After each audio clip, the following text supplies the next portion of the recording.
All right. Hello, everybody. Thank you so much, everyone, for joining us today. We're very excited to be having this workshop right now and in this time. It's such an important time for all of us to be organizing and to be coming together. And I'm so excited for us to be doing that. I would be remiss if we didn't really talk about this moment that we are in right now. Obviously, this has been such a difficult week for so many of us, not just here in our community, but across the country. And it's so important that we express solidarity with our Black brothers and sisters and brethren in this moment, and making sure that we're coming together to fight for justice for all of our families, for all of our communities, from George Floyd to all of those who have been unnamed in victims of police brutality and violence. I think that's it's a really important moment right now for us to be having this conversation, because while there may be a lot of people demonstrating and protesting, there also are a lot of people who are staying home and who want to be part of a lot of the organizing and a lot of the work that's happening right now. Whether you have a disability, or whether you have children, or whether you are a family caretaker, we all have a role to play, whether you're here at home or if you're out in the street. And one of the things that I wanted to make sure that we did tonight was to really include our parents and to include people who care for children here in our community, and to also host and add to all of the organizing that's happening with the organizing that folks at home can be doing as well.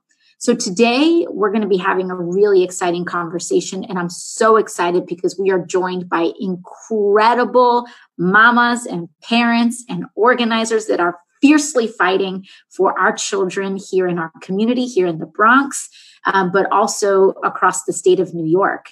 And I think when we also talk about this moment, and this moment where people are fighting for their lives and people are fighting for justice in our system, we would be remiss if we didn't talk about the school to prison pipeline, and if we didn't talk about how budgets are moral documents, because we need to put this moment in context, right? Right now, we are experiencing, even leading up to this week, record levels of unemployment. We had a COVID crisis that has been keeping us all inside, where people who are immunocompromised or have disabilities are particularly vulnerable. And of course, our Black and Brown communities have been particularly vulnerable because they've been disproportionately frontline workers that have been experiencing higher mortality and infection rates due to COVID-19. And so what does all of this mean? What this means is that with all of these shutdown orders, state and local governments have been facing unprecedented revenue drops. That means that mayors and governors, including our mayor and our governor, already were talking about budgetary cuts, cutting funding to hospitals, cutting funding to Medicaid, and cutting funding to our schools. And once again, even before this week, when we were out delivering meals at NYCHA and we were out delivering meals throughout the district, one of the most common things that I heard was, is my kids' summer program going to be cut? Is my kids' after school program going to be cut? And what we cannot allow is for schools, especially, to be the number one thing on the chopping block as we deal with the ravages of coronavirus. We cannot let that happen. We cannot continue to allow our communities to be underinvested in. We cannot allow our schools to be underinvested in. And we should not be fighting. We should be fighting so that we do not get those cuts to our already under-resourced education. So tonight we're going to talk about it. We're not just going to talk about why that's important, but we're going to talk about how we actually organize to resist these changes, because it makes no sense that if the NYPD can have a $6 billion a year budget, that our schools should go underfunded. That's not right. That is not right. And so what we can do is we can fully fund our schools. We can pay our teachers well. We can make sure that we have books and vibrant classrooms that are clean and dignified and provide an enormous and beautiful future for all of our kids. That's what we're going to be talking about tonight. So I'll just give you guys a quick outline of what we're about to dive into. And again, thank you so much, especially to all of our parents that are joining us on this call. You are juggling kids, you're juggling jobs, you're juggling groceries and meals and trying to be an active member of our community. So thank you so very much. So let's talk about the roadmap for tonight. First, we will be discussing what cuts are being currently proposed in the state of New York to schools and what priorities our budgets currently reflect.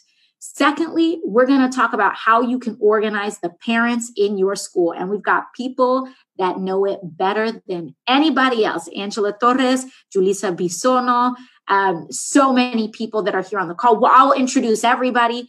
And then finally, we're going to go over some action steps that you can take as a parent, especially here in the state of New York, especially in the borough of the Bronx, especially in the borough of Queens, to make sure that we're fighting for our schools and that we are making sure that we continue to have some of the best schools in New York City. So to kick it off, we're going to have two parents from here in our backyard, in our district, to talk about their experiences with schools and organizing in their neighborhood. So I'm going to kick it off. We're going to start with Angela Torres from Throgs Neck. Angela is a parent leader in Throgs Neck, and sorry if you're hearing the background here, moral documents, because we need to put this moment in context, right? Right now, we are experiencing, even leading up to this week, record levels of unemployment. We had a COVID crisis that has been keeping us all inside, where people who are immunocompromised or have disabilities are particularly vulnerable. And of course, our Black and Brown communities have been particularly vulnerable because they've been disproportionately frontline workers that have been experiencing higher mortality and infection rates due to COVID-19. And so what does all of this mean? What this means is that with all of these shutdown orders, state and local governments have been facing unprecedented revenue drops. That means that mayors and governors, including our mayor and our governor, already were talking about budgetary cuts, cutting funding to hospitals, cutting funding to Medicaid, and cutting funding to our schools. And once again, even before this week, when we were out delivering meals at NYCHA and we were out delivering meals throughout the district, one of the most common things that I heard was, is my kids' summer program going to be cut? Is my kids' after school program going to be cut? And what we cannot allow is for schools, especially, to be the number one thing on the chopping block as we deal with the ravages of coronavirus. We cannot let that happen. We cannot continue to allow our communities to be underinvested in. We cannot allow our schools to be underinvested in, and we should not be fighting. We should be fighting so that we do not get those cuts to our already under-resourced education. So tonight we're going to talk about it. We're not just going to talk about why that's important, but we're going to talk about how we actually organize to resist these changes, because it makes no sense that if the NYPD can have a $6 billion a year budget, that our schools should go underfunded. That's not right. That is not right. And so what we can do is we can fully fund hard to get these educational investments into our schools. We did not, and I did not, and none of us tried to give $700 million, almost $1 billion to the state of New York so that the governor could take $1 billion from local schools. That is not the intent of this. What the intent of this is to make sure that we are adding resources to our schools in a time of crisis, which is much more resource intensive at this present moment. Kids need laptops. Kids need extra counseling. Kids need people in their lives we need more meals in our schools. We need to go above and beyond in this moment. So right now, our schools need more resources during COVID-19, not less. We're going to be having to deal with the consequences of this crisis for a long time. And it should not be our children that are on the chopping block when it comes to how we move through this, because the consequences and the generational consequences from the trauma to the economic setbacks, all of that, we should be shielding our kids from that as much as humanly possible. And that's what this additional funding was for. We cannot be cutting it. And so that's a very, very important push to this. But again, talking about that systemic piece and the school to prison pipeline, I think is something that's really important for us to talk about. Because, one of the things that you said about your zip code, it was a really important part of my story. And when I was running, realizing at a very young age that the zip code I was born in largely determined my destiny. As a kid, I was born here in Parkchester, and my parents also brought me, I saw the realities of schooling, both here in the Bronx with my extended family, and also just 40 minutes away, what a more affluent suburban school district looked like. And it's completely different. There aren't tens or there aren't dozens of police officers per school. There's more funding per capita, and you get what you invest in. And when you invest in schools, you get well-developed kids and youth. You get a citizenry that is responsible. You get an entire community of people, not just teachers, but PTAs and counselors and even our sanitation workers in schools are also educators as well. They are also part of being in our community and contributing to the values and imparting values on our kids. And so all of this together, when we invest in that, when we invest in strong community is what we get. But when we invest in an carceral system, what we get is a full carceral system. And so it's really important that when we look at how these priorities level out, we're getting what we invest in. That's absolutely right. And I think one of the things I want to point out is, how do we learn? On top of all of this, it's so important that we talk about why these budget cuts are necessary anyway. Yes, we have had COVID come in and hit and reduce revenues, but it is also very important to say that the state can raise taxes on the rich. The federal government 2 years ago just passed a $2 trillion tax cut on the wealthiest people in the entire country.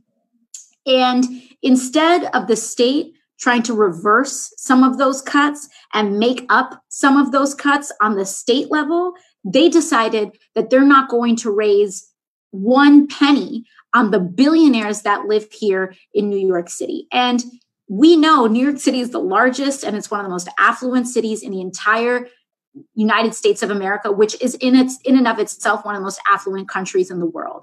And in New York City, we have 112 billionaires in New York City. And they have a combined $525 billion worth of wealth. We did not raise taxes on them by one penny this year. Their taxes were cut in 2017. And you've got a lot of people who are trying to roll back SALT, not just on our working class families. They're not just trying to roll back SALT deductions for police officers or nurses or firefighters or teachers. They're trying to roll back SALT for multi-millionaires. So they're not just trying to raise the cap on it. And what you find is that monetarily, the people who benefit from the full SALT repeal, I'm not saying raise the cap, we're not saying accommodate it for working and even upper middle class families, but the hyper wealthy, the 1%, they gain hundreds of millions of dollars, sometimes billions in these rollbacks. So how can you advocate on one hand for repealing SALT And then on the other hand, don't even want to raise taxes on billionaires and 100 millionaires to make sure that kids are getting books in their hands. It's a complete nonsensical way of doing this. We don't even have to be in this situation in the first place if we had the political will to raise taxes on some of the ultra wealthy people. And let's also do away with this mythology that the ultra wealthy move away due to high taxes. There are some taxes that are particularly painful for working people. Things like raising sales tax, making your toilet paper, making your milk more expensive. That is a higher sales tax because it's borne by the brunt of working people. But when you're talking about people with multiple penthouses in New York City, those people don't move away due to taxes. They're already paying hundreds of millions of dollars to live in a penthouse in the first place.